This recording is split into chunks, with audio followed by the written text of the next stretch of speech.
So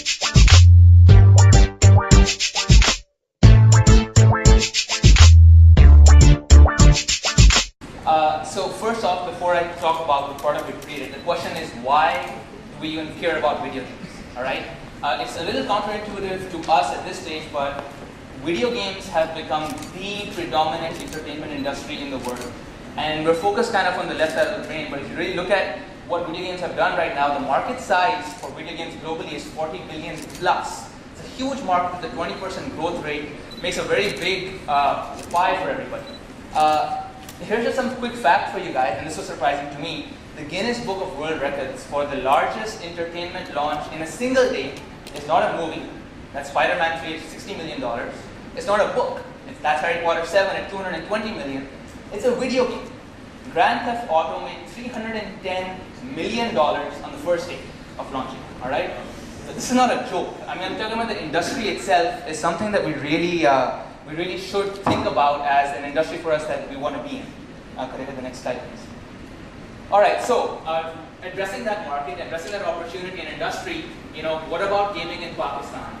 Can we actually make video games in Pakistan? And the answer is yes, we can. We tried doing this with this product called Cricket Revolution. We chose cricket because it's something we could all associate with as far as the development community goes. But also, the key was that it was a very open market for us. There are only 2 products currently in the world that serve a cricket market, which has a target audience of over 2 billion people globally. The 2007 World Cup has had 2 billion viewers actually watch the World Cup. So here's some quick features behind our product that I really can't expand on in the given time frame. But the key here is that it's very innovative. It's the first 3D cricket game engine to be written from the ground up in the past 6 years. This is globally. It's got a very massive, what we did was in the particular product, and the unique thing about it was, we said, hey, sure, there's a video game that everybody could like, but we attached a very persistent community portal to this, so that some guy in Australia can play against some guy in India, can play against some guy in UK, and all their stats, batting average, bowling average, everything is presented on our website in a leaderboard system. So how did we do this? A very simplified view. We took some artists from Lahore, never made a game in their life. We took some programmers from Lahore, never made a game in their life. We took some software tools, which we have licenses for. We took a game design concept that I spoke to you about, and we threw in all the money that we put into this blender. Okay, this blender we called Mindstorm Studios. We attached a 50 kVA generator to it, which we learned the hard way that we had to. And it took us 3.5 years to make this product. Okay. Globally, it does take that long. When we started, we said it's going to take 6 months. We heard it takes 3 years. It took us 3 years. Globally, some games cost $5 million. The top games cost $50 million to produce. So massive industry. So we gave a shot at this, and this is what we came up with. Here's some screenshots of the product that we currently have. This is a screenshot of our website, our community landing page, and our portal that actually people would have access to. If you could carry on, please. Here's some concept work that we have. And a really quick video, the next slide, please. And just let that play. Is there volume? Is there? Okay. There's no volume to this, I'm sorry, for some reason. But you would hear a crowd audio cheering at that stage, bat and ball. Is that not?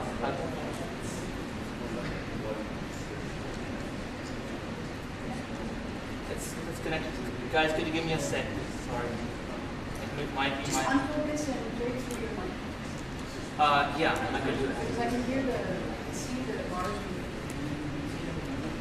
I'm sorry, because without audio, actually, and many of us don't know this, but audio is just exactly as important as the video within our game production.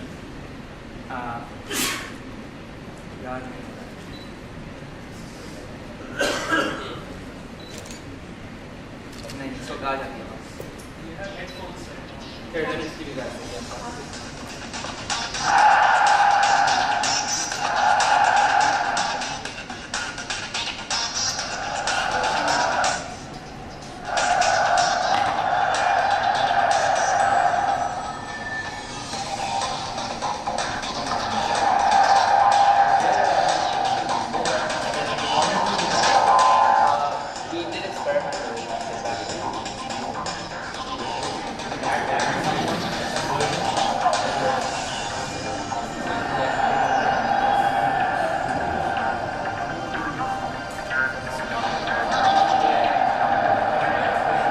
What we've done is we demoed this game to the biggest online digital distribution service in the world. It's called Steam. They have over 18 million and growing now customers globally, and they're very selective in their products. They have under 200 products serving their market.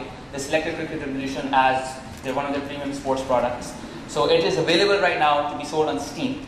Their market percentage within countries of interest to us, such as Australia, UK, South Africa, and Canada, the expat community in Canada and USA, is over 7 million customers on Steam itself that are actually from those countries, which are cricket-playing nations.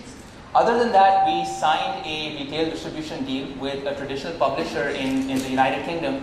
These guys are going to be printing our game as a distribution box and have it at store shelves in, again, UK, Australia, Canada, South Africa, and Australia. Other than that, we launched a demo about 2 days ago, and we've been getting very, very positive feedback from the gamer community on this.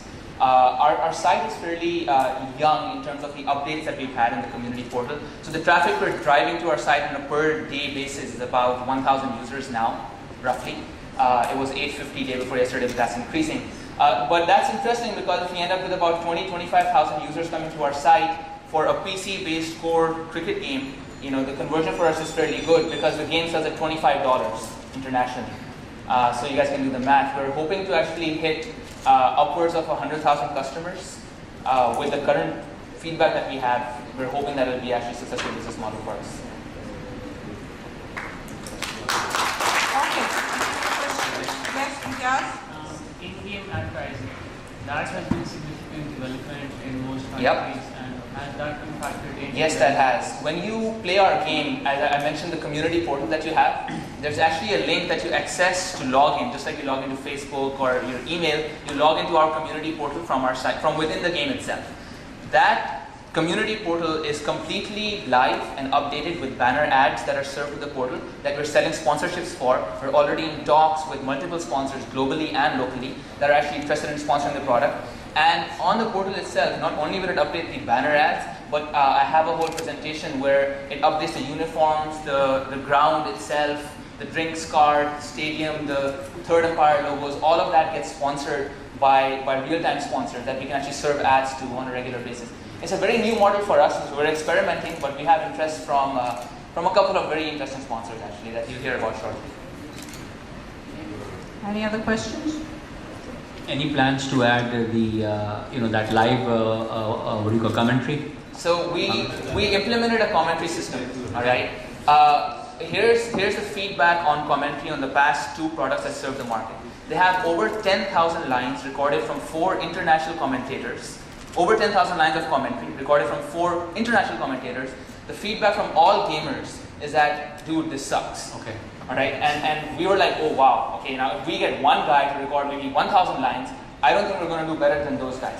So we're implementing kind of a more innovative system, which will be out there as a patch, which is we're going to have our gamers who are already playing commentate on the game itself in real time with a rating. We're experimenting with that right now as a beta patch. All right. But I don't know how that'll work out.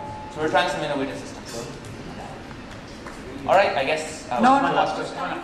In terms of No, funding, there's still time. Yeah. how have you funded this? We sold our shoes, our socks, our cars, and we bootstrapped this to whatever extent we could. It's all personal funding. So you can use $1,000. For funding on this, What would you do with $1,000? if I had $1,000 on this, I would put it up on advertisement. We have a very strong Facebook. We have a very innovative Facebook campaign for this as well.